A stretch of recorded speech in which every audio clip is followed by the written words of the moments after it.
श्री स्वामी समर्थ. जय जय स्वामी समर्थ. अनंत कोटी ब्रह्मांड नायक राजाधिराज योगीराज अक्कलकोट निवासी सद्गुरु श्री स्वामी समर्थ महाराज की जय. कशा आहात सर्व स्वामी भक्तांनो? तुम्ही सदैव आनंदी राहा अशीच स्वामींच्या चरणी प्रार्थना. तुमच्या सर्व चांगल्या इच्छा स्वामी महाराज पूर्ण करोत आणि आजचा दिवस तुमचा आनंदात जाओ अशीच स्वामींच्या चरणी प्रार्थना. प्रथम तुम्हा सर्वांचं खूप खूप मनापासून स्वागत आहे माझ्या चॅनलमध्ये. श्री स्वामी समर्थ या नामामध्येच खूप सुख आहे, समाधान आहे, आपुलकी आहे, प्रेम आहे, माया आहे. आणि ज्याला हे समजले त्याने जग जिंकले, स्वामी जिंकले. त्या भक्ताच्या आयुष्यामध्ये स्वामींनी कधीच कशाचीही कमतरता पडू दिली नाही. स्वामींना जिंकण्यासाठी किंवा स्वामींना आपले गुरु बनवण्यासाठी काहीही करावे लागत नाही. स्वामींची भक्ती मनापासून करायची आहे. स्वामींना मनापासून गुरु करायचे आहे. ज्यावेळेस तुम्ही स्वामींची भक्ती मनापासून करता त्यावेळेस स्वामींचे अनुभव, स्वामींचे चमत्कार आल्याशिवाय राहणार नाहीत. ज्याला स्वामींची भक्ती करायची आहे त्यासाठी काहीही लागत नाही. मनामध्ये भावना आणि मनामध्ये विश्वास असणे गरजेचे आहे. त्यावेळेस तुम्ही कधीही कोठेही स्वामींची भक्ती करू शकता. स्वामींवर असलेला विश्वासच सर्व काही शक्य करून दाखवतो. स्वामींची भक्ती करण्यासाठी स्वामींचा फोटो किंवा स्वामींची मूर्ती घरामध्ये असावीच असे नाही. तुम्ही तुमच्या घरामध्ये स्वामींची मूर्ती किंवा फोटो नसताना देखील तुम्ही स्वामींचं नामस्मरण, स्वामींचा जप करू शकता आणि स्वामींची भक्ती करू शकता. स्वामी हे तुम्ही भक्ती कशी करता किंवा काय करता हे कधीच पाहत नाहीत, तर तुम्ही केलेली भक्ती किती मनापासून, किती श्रद्धेने करता यावरच स्वामी तुमच्यावर प्रसन्न होतात. तर मित्रांनो, आजचा हा अनुभव असाच आहे. हा अनुभव एका ताईंचा आहे. त्यांनी स्वतःचं नाव गाव सांगण्यास मनाई केलेली आहे. चला तर मग त्या ताईंचा अनुभव त्यांच्या स्वतःच्या शब्दामध्ये ऐकूया. नमस्कार. मला माझा अनुभव सांगण्याबद्दल खूप कुतूहल आहे आणि मी मला आलेला स्वामींचा अनुभव तुमच्या सर्वांबरोबर शेअर करते. यातून आशा करते की तुम्हाला देखील काहीतरी नक्कीच शिकायला भेटेल. त्याबरोबरच तुमचा देखील स्वामींवरचा विश्वास अधिकच दृढ होईल. तर मित्र आणि मैत्रिणींनो, मी स्वामींची भक्ती कधीच केली नाही. मला स्वामी हे कोण आहेत हे कधीच माहीत नव्हते किंवा ते कसे दिसतात हे देखील मला माहीत नव्हते. मी माझ्या आयुष्यामध्ये स्वामी हे कधीच पाहिले देखील नव्हते. परंतु ज्या वेळेस माझं लग्न झालं आणि लग्न झाल्यानंतर मी माझ्या सासरी आले, तेथील परिस्थिती अशी होती की माझ्या मिस्टरांचा स्वभाव हा खूप कडक होता. माझ्या सासूचा, सासऱ्याचा देखील स्वभाव हा खूप कडक होता. माझ्या घरामध्ये मला किंमत नव्हती. एखाद्याला एखादी गोष्ट हवी आहे तेच तेथे नेहून ठेवावी लागत होती. कधी चुकून जर एखादी गोष्ट जागच्या जागी नाही राहिली तर मला त्यासाठी खूप बोलणं ऐकावं लागत होतं. दिवस माझा संपूर्ण किचनमध्ये आणि घरातील कामांमध्ये जात होता. दिवसभर कष्ट करून देखील घरातील कोणीही कधीही मला आपुलकीने विचारत देखील नव्हते. लग्न झाल्यापासून कधीही कोणाकडूनही कोणाच्या तोंडून माझ्याशी कोणताही प्रेमाचा शब्द मी ऐकला देखील नव्हता. तसे आमच्या घरातील लोक जे देवघरामध्ये देव आहेत त्या देवाची भक्ती तर करतच होते. माझं लग्न झाल्यापासून मला माझ्या पतींच्या मनामध्ये माझ्याविषयी कोणती भाव आहेत हे देखील मला कधीच समजले नाही. कारण ते कधीच माझ्याशी प्रेमाने बोलत देखील नव्हते. एखादा शब्द कधी बोललेच तर ते महत्त्वाचा शब्द असायचा. त्यांनी कधीच आपुलकीने माझी कधीही चौकशी केली नाही. आणि माझा देखील स्वभाव असाच होता की जे समोर मांडलं आहे त्यातच ते स्वीकार करायचं आणि आलेल्या दिवसाला तोंड देत आपले आयुष्य जगत राहायचं. त्यामुळे सुरुवातीला जे चाललं आहे त्या प्रत्येक दिवसाला मी तोंड देत आयुष्य जगत होते. असे खूप दिवस निघून गेले. प्रत्येक गोष्टीला माझा अपमान घरामध्ये होत होता. कितीही काम केलं तरी देखील कोणाला माझ्याविषयी भावना कधीच वाटत नव्हती. कोणालाही कधीही माझी माया येत नव्हती. परंतु मी असा विचार करायचे की काय करायचे आता.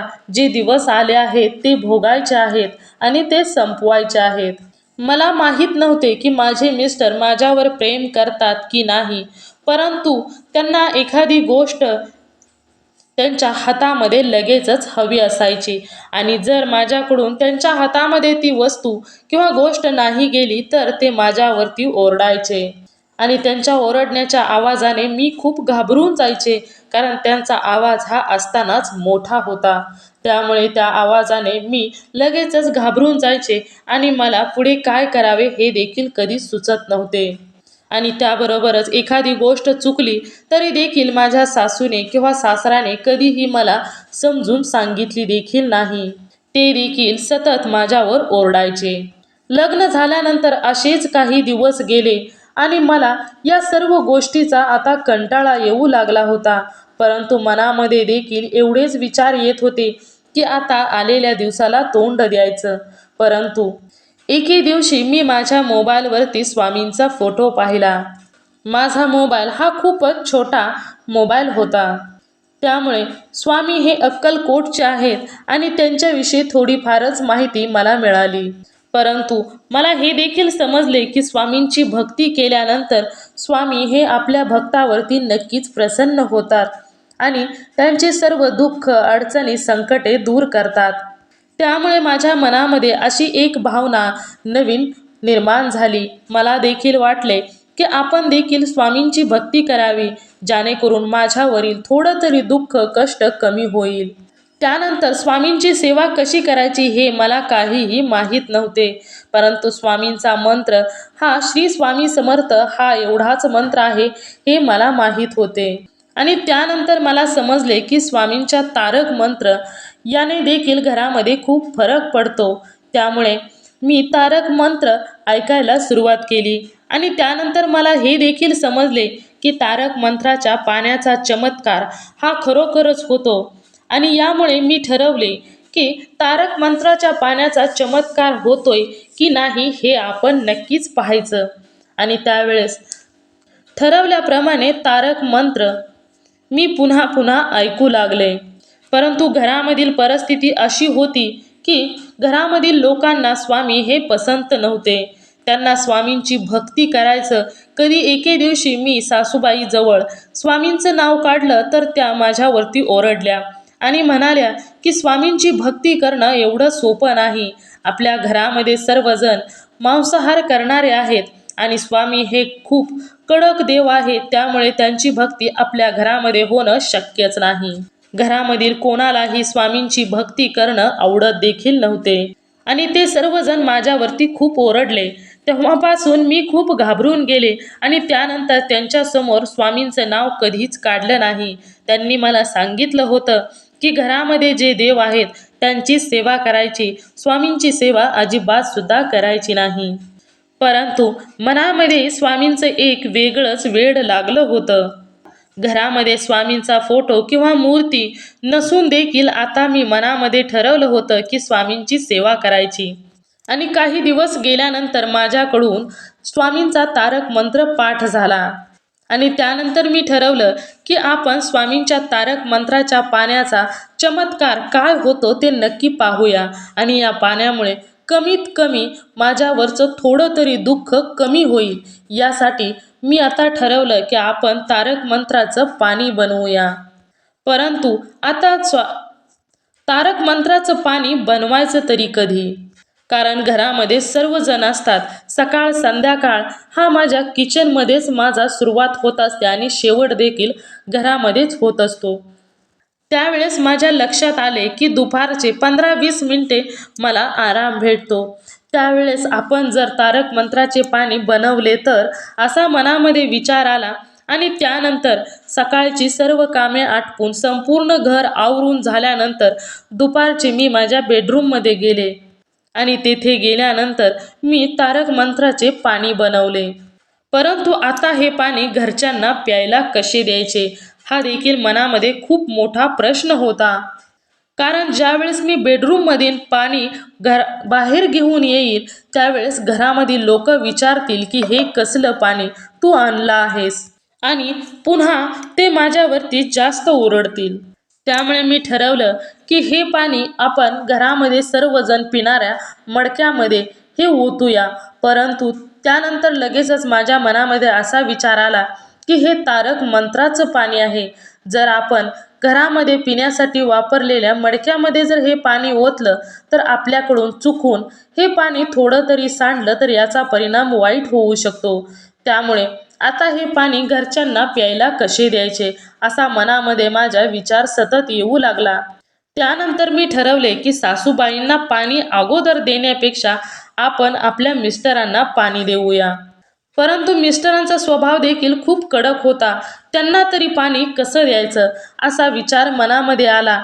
त्यानंतर लगेचच असा देखील विचार आला की ज्यावेळेस झोपताना बेडरूममध्ये आपण पाणी घेऊन येऊन ठेवतो त्यावेळेस आपण पाणी आणायचंच नाही, तर हे तारक मंत्राचं पाणी आहे ते तेथे ठेवायचं. आणि त्यानंतर आपण पाहूया की या तारक मंत्राचा चमत्कार कसा होतोय ते. नक्की तारक मंत्राच्या पाण्याचा चमत्कार होतोय की नाही हे देखील पाहायचं होतं. कारण मला स्वामींविषयी कधीच काहीच माहिती नव्हतं. त्यांचा चमत्कार कसा होतो, त्यांचा अनुभव कसा येतो हे देखील माहीत नव्हतं. फक्त मी एका व्हिडिओमध्ये ऐकलं होतं. त्यामुळे मी तो चमत्कार कसा होतोय हे पाहण्याची एक वेगळीच उत्सुकता माझ्या मनामध्ये होती. आणि त्याप्रमाणेच मी पाणी हे माझ्या बेडरूममध्ये ठेवलं आणि संध्याकाळी झोपताना माझ्या मिस्टरांनी ते सर्व पाणी प्यायले आणि नंतर ते झोपले. माझ्या लग्नाला 2 वर्ष झाली होती, परंतु एकदा देखील माझे मिस्टर माझ्याशी प्रेमाने कधीही बोलले देखील नव्हते. म्हणून माझ्या मनामध्ये उत्सुकता होती की आता सुरुवात तर झाली आहे, मग तारक मंत्राच्या पाण्याचा कधी परिणाम होतोय हे पाहण्याची. आणि नेमकं ठरल्याप्रमाणे मी दररोज तारक मंत्राचं पाणी दुपारचीच बनवायला सुरुवात केली आणि त्यानंतर दररोज संध्याकाळी माझे मिस्टर ते पाणी पिऊ लागले. आणि ज्यावेळेस तारक मंत्राच्या पाणी मी बनवायला सुरू केले तेव्हापासून 5-6 दिवसामध्ये मला असं जाणवलं की माझ्या मिस्टरांचा जो कडक स्वभाव होता तो जरा कमी झाला आहे. कारण 7व्या दिवशीच मिस्टरांनी मला विचारलं की तू जेवलीस का? त्यावेळेस मी त्यांना सांगितलं की हो जेवली, परंतु लग्नाला ज्यावेळेस माझी 2 वर्ष झाली, 2 वर्ष लग्नामध्ये त्यांनी आतापर्यंत कधीच मला तू जेवलीस का कधीही विचारलं नाही. त्यांनी मला कधीच असं देखील विचारलं नाही की तू जिवंत आहेस का मेली आहेस, असं देखील कधीच त्यांच्या मनामध्ये आपल्या पत्नीची अवस्था काय आहे हे देखील कधीही त्यांच्या मनामध्ये आलं नाही. परंतु तारक मंत्राचं पाणी द्यायला सुरुवात केल्यापासून 7व्याच दिवशी मिस्टरांनी मला विचारलं की तू जेवलीस का? त्यावेळेस मला खूप आनंद झाला आणि तिथून पुढे दररोज माझे मिस्टर मला विचारू लागले की तू जेवण केलेस का? नाही तर चल माझ्याबरोबर जेवायला. त्यानंतर माझ्या मिस्टरांना माहीत झाले की मला कॅडबरी खूप आवडते आणि तेव्हापासून ते दररोज कामावरून घरी येताना माझ्यासाठी कॅडबरी आणू लागले. आणि कधी-कधी जेव्हा त्यांच्याकडून कॅडबरी विसरून जायची तेव्हा ते दुकानातून मला चॉकलेट तरी नक्कीच घेऊन यायचे.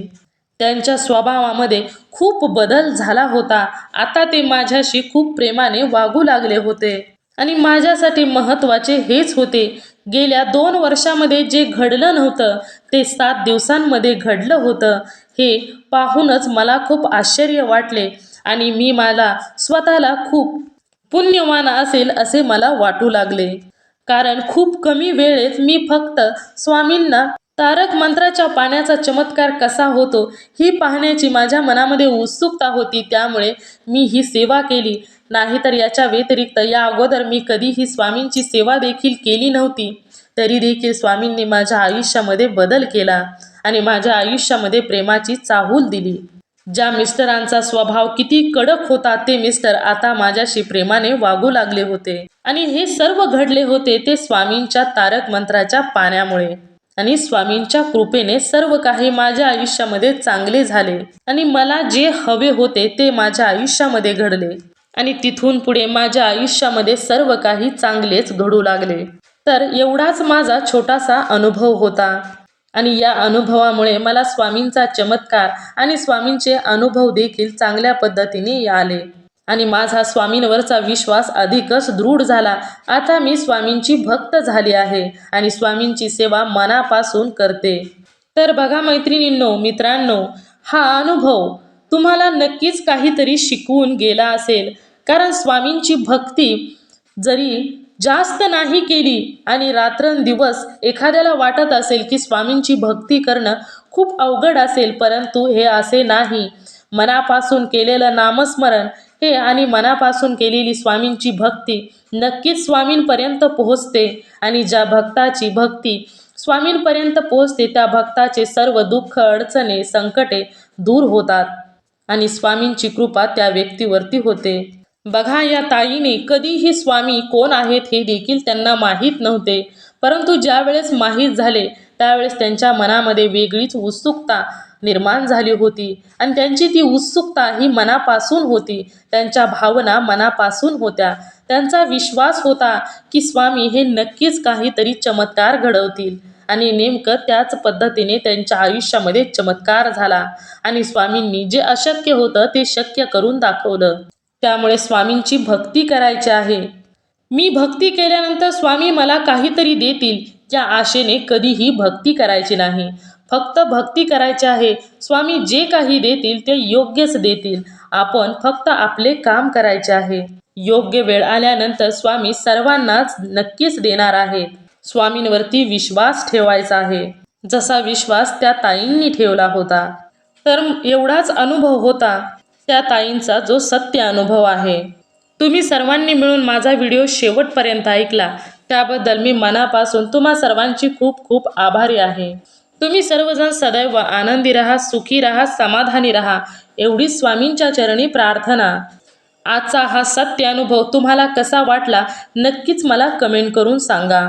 आणि जर तुम्हाला देखील स्वामींचा असाच एखादा अनुभव आला असेल तर नक्कीच शेअर करा, जेणेकरून कोणाला तरी यातून काहीतरी नक्कीच शिकायला मिळेल. श्री स्वामी समर्थ. जय जय स्वामी समर्थ. पुन्हा भेटूया अशाच एका स्वामींच्या सत्य अनुभवाबरोबर. तोपर्यंत धन्यवाद. श्री स्वामी समर्थ. जय जय स्वामी समर्थ.